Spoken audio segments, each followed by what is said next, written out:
And we don't have time to get into all the background. I will read it briefly to you, but it was an event that took place in Exodus when Moses had left the people to go up to Mount Sinai to meet with God, getting instructions for how he was to lead God's people. And when he came back down, he discovered this. Exodus 32, verses 3 through 6 says that all the people break off their golden earrings because, by the way, they grew impatient waiting on Moses. And so they decided they need something to worship. So they broke off their golden earrings that were in their ears. They brought them unto Aaron, and he received them at their hand and fashioned it with a graving tool after he'd made it a molten calf. And they said, These be thy gods, O Israel, which brought thee up out of the land of Egypt. When Aaron saw it, he built an altar before it.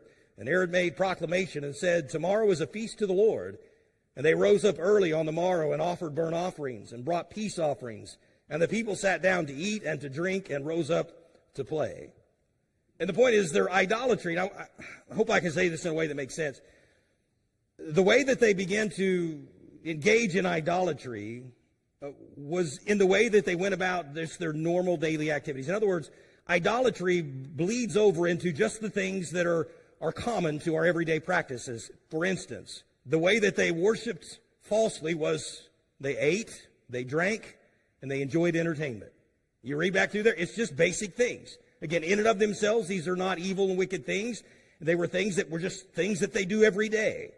But they began to turn those things and worship this golden calf in the way that they should have been worshiping the God who really did deliver them.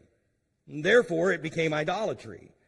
Again, not sinful behaviors in and of themselves, but as a substitute, it became idolatry.